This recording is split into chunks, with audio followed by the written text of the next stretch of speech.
नमस्कार मंडळ. दीपा केळकर. दीप शब्दबुलमध्ये सर्वांचं सहर्ष स्वागत. भागाची सुरुवात अक्षरपुष्पाने करू. आजचं अक्षर न. आजचं अक्षर न. नवविचार प्रेरणांची धरितो आम्ही कास. नवविचार प्रेरणांची धरितो आम्ही कास. आज आपण ऐकणार आहोत आम्ही लेखिका या मासिकातील लेख तिच्या मागचा तो. माणिक वर्मांचे पती अमर वर्मा यांच्याविषयी. लेखिका माधुरीताई जोशी, संस्कार भारती साहित्य विधा प्रमुख.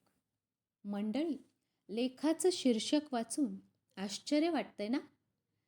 अहो खरंय, अजूनही तिच्या प्रसिद्धीमध्ये, प्रतिष्ठेमध्ये नाव कमावण्यात पाठीशी तो ही संकल्पना नाही ना रुजत, आणि रुचतही नाही. आजकाल अगदीच नाकारता येणार नाही की एका स्त्रीच्या यशामध्ये तिचा कुणीतरी तो असतो. खूपच पाठिंबा असतो त्याचा तिला मोठं करण्यात. स्वतःचं मोठेपण, कर्तृत्व बाजूला ठेवून खंबीरपणे तो तिच्या पाठीशी उभा राहतो. मग तो वडील, भाऊ किंवा नवरा असू दे. पण हे चित्र सर्रास बघायला मिळतं का? कदाचित मोठ्या शहरांमध्ये हे चित्र बऱ्यापैकी पाहायला मिळेल, पण लहान गावात, छोट्या भागात, प्रदेशात अजून तरी एखादाच तो पाठीशी उभा असतो. तिच्या आवडीनिवडी जोपासत, तू पुढे जा, मी आहेच मागे. घरदार, संसार, मुलं-बाळं, नातेवाईक या गोष्टीत नको तू अडकूस.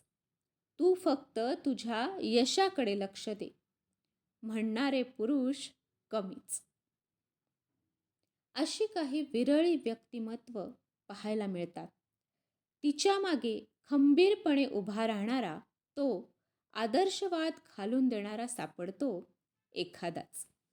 अशी काही उदाहरणं आदर्श म्हणून प्रत्येक क्षेत्रात आहेत, पण फार थोडे अपवादात्मक. पत्नीच्या कर्तृत्वाला वाव देऊन तिच्या मागे खंबीरपणे पाठीराखा म्हणून उभा राहिलेला तो म्हणजे अमर वर्मा. हे एक नावही अभिमानाने सांगता येईल. आपल्या मधुर स्वरांनी अवीट गोडीची गाणी गाऊन पिढ्यानपिढ्यांना स्वरांची मोहिनी घालून हृदयावर राज्य करणारी गायिका पद्मश्री माणिक वर्मा या गायिकेमागचा तो अमर वर्मा. माणिक दादरकर वर्मा या किराणा घराण्याच्या प्रसिद्ध गायिका पंडित हिराबाई बडोदेकर यांच्या शिष्या माणिक दादरकरची माणिक वर्मा हे नाव प्रथितयश करण्यात अमर वर्मांचा हात आहे. खऱ्या अर्थाने तो तिच्या मागे उभा राहिला नव्हे, तर यशाच्या शिखराकडे जाण्यासाठी त्यांनी आपल्या सर्वस्वाच्या पायऱ्या केल्या. माणिक दादरकर होती तेव्हा तिच्या मागे तिची आई उभी होती. आईमुळे माणिकताई गायिका म्हणून घडली. नुसतंच गाणं नाही, तर माझी मुलगी पदवीधर गायिका झाली पाहिजे हा माणिकताईंच्या आईचा आग्रह. त्यामुळे त्या काळात पहिल्याच पदवीधर गायिका म्हणून माणिकताईंची ख्याती होती.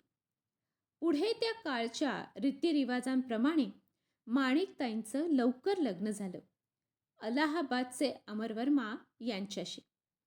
माणिकताई विवाहबद्ध झाल्या. अलाहाबादसारख्या ठिकाणी सासर, तिथे गाणं चालू राहील की नाही अशी शंका होती, पण उलटच अमर वर्मांनी पूर्ण पाठिंबा दिला आणि गाणं खुलतच गेलं. माणिक वर्मा हे नाव प्रसिद्ध झालं. माणिकताई आणि अमर वर्मांची भेटच मुळी गाण्याच्या संदर्भातून झाली. प्रभात फिल्म्समध्ये माणिकताई गाणी गायच्या. हिंदी गाणी म्हणताना उच्चार नीट येत नसत, तेव्हा हिंदीचे उच्चार सुधारण्यासाठी अमर वर्मा यांना नेमलं. अमर वर्मा हे हिंदी कवी आणि लेखक. प्रभात फिल्म कंपनीच्या बऱ्याच चित्रपटांचं, गाण्यांचं लेखन त्यांनी केलंय. त्यामुळे माणिकताईंचं हिंदी सुधारण्यासाठी, उच्चार व्यवस्थित करून घेण्यासाठी अमरवर्मांना नेमलं. त्यातून दोघं एकमेकांच्या प्रेमात पडले आणि रूपांतर लग्नात झालं.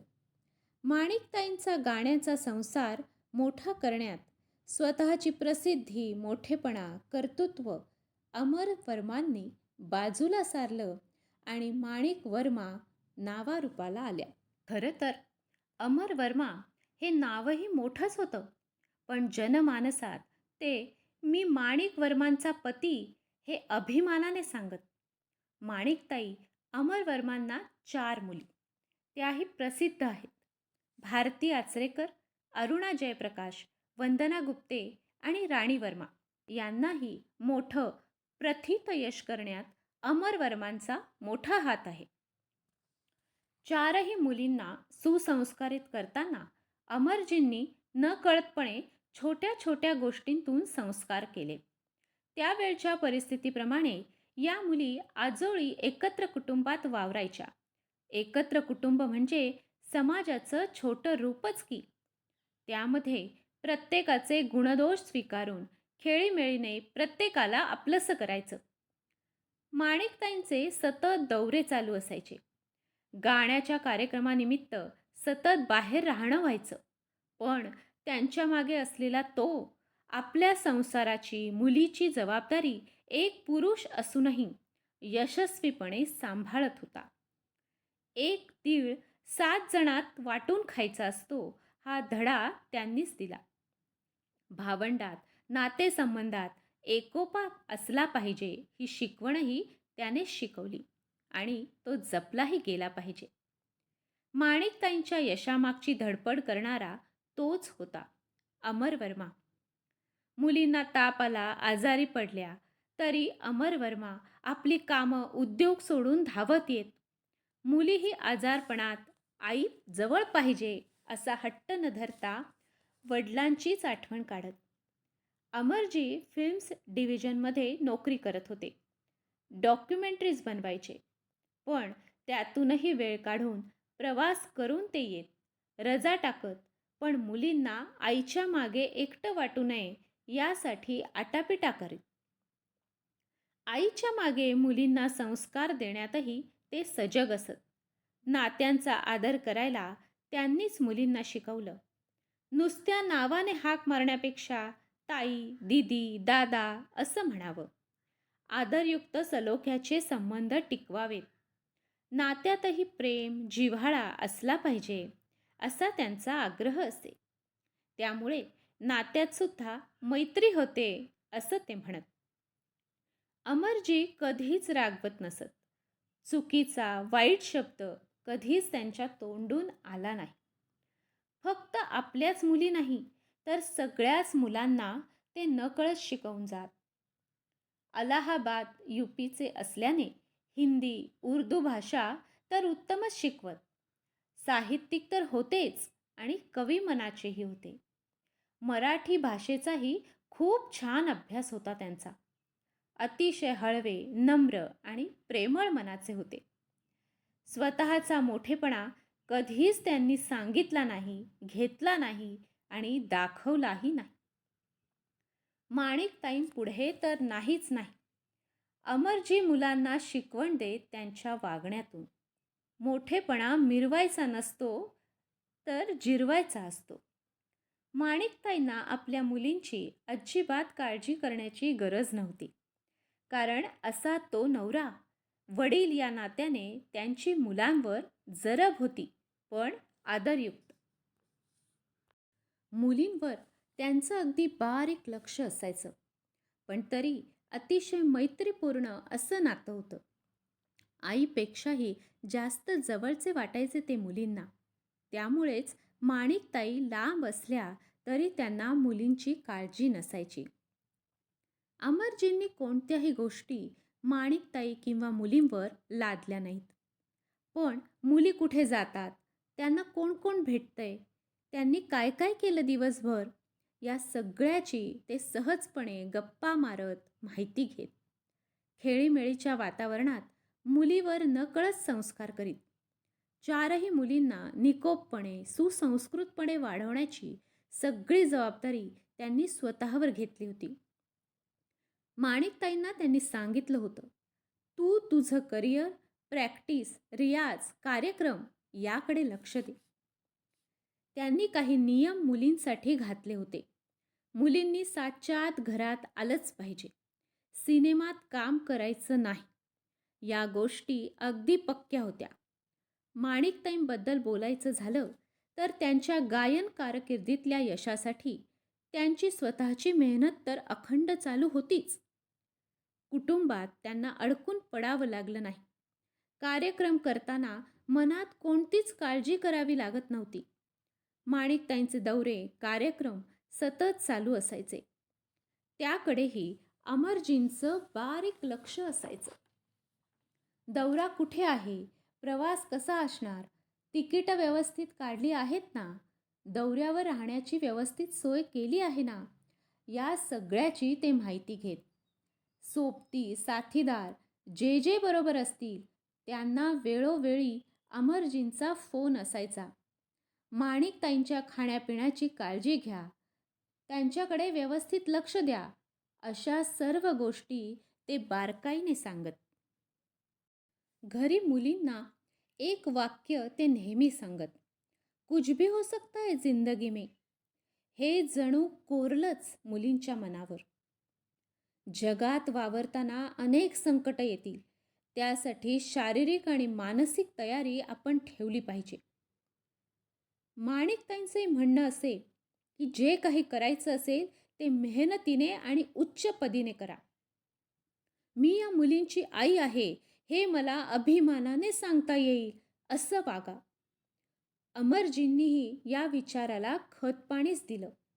हेच करा, तेच करा असं न सांगता आपल्याकडे लोकांनी आदराने बघावं, असंच काहीतरी करा, ही शिकवण त्यांनी दिली आणि मुलींना स्वतःच्या पायावर भक्कम उभं केलं.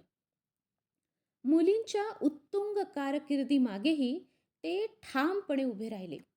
नाटक सिनेमाच्या बाबतीत विचारणा झाली की ते स्वतः जातीने त्यात लक्ष घालायचे. कोणता सिनेमा, नाटक, बरोबर कोण काम करणार, मुलींचे मित्रमैत्रिणी कोण, याकडे त्यांचं पूर्ण लक्ष असायचं. मुली काय घालतात, काय खातात, इतरांशी त्यांची वागणूक कशी आहे, या बाबतीतही ते दक्ष असायचे. त्यामुळेच कदाचित जबाबदार, निखळ, निकोप कलाकार त्यांच्याकडे तयार झाले असावेत. माणिकताईंचं मोठं मॅनेजिटिसचं ऑपरेशन झालं. त्या जवळजवळ 4 महिने कोमात होत्या. तेव्हाही अमरजींनी अपरिमित मेहनत घेतली. माणिकताईंची काळजी तर घेतच होते, पण आपल्या मुलींकडे ते जातीने लक्ष देत होते. मुलींच्या खाण्यापिण्याचा विचार फक्त अमरजी करत होते. सर्वच जण काळजीत असल्याने अशा गोष्टींकडे बाकीच्या कदाचित लक्ष नसेल, पण त्याही परिस्थितीत मुलींना काहीही कमी पडू नये, त्यांची आबाळ होऊ नये म्हणून ते जागरूक होते. स्वतःची नोकरी सांभाळून मुलींची शाळा, अभ्यास बुडू नये यांची ते काळजी घेत. यशस्वी पुरुषामागे स्त्री असते असं म्हणतात, तसंच यशस्वी स्त्रीच्या बाबतीतही पुरुष पाठीशी असल्याशिवाय शक्य होत नाही. अमरजी वर्मांसारखा खंदा पाठीराखा माणिकताईंच्या बरोबर असल्याने माणिक वर्मांच्या सुरांचा गंध सतत दरवळत राहिला. मुलींची लग्न झाल्यावर त्यांनी आपल्या जावयांनाही सांगितलं, तुम्ही स्वतः मोठेच आहात, कर्तृत्ववान आहात, पण आपल्या बायकोच्या नावाने नवरा म्हणून ओळख झाली तरी वाईट वाटून घेऊ नका. मीही माझ्या जागी मोठाच होतो, पण जनमानसात ज्यांची ओळख आहे त्यांचं नाव, नातं सांगण्यात आणखी मोठेपणा आहे. असा तिच्या मागे उभा राहणारा, असणारा, तो चा वारसा आपल्या पुढच्या पिढीकडे सोपवणारा अमरजी वर्मा नावाच्या तोला सादर प्रणाम. आजची माणिक वर्मा, अमरजी वर्मा यांच्याविषयीची तिच्या मागचा तो यांची निराळी जाणीव, कृतिशील व्यक्तिमत्व, सद्विचारांचं भांडार, कोणत्याही परिस्थितीला सामोरं जाण्याची हिंमत अशी माधुरीताई जोशी, संस्कार भारती पुणे साहित्य विधाध्यक्ष यांच्या लेखणीतून साकारलेली वेगळी दीपशब्दभूल तुम्हाला कशी वाटली ते अवश्य कळवा. तुमच्या लाईक, कमेंट, सबस्क्राईब, शेअरमधून धन्यवाद.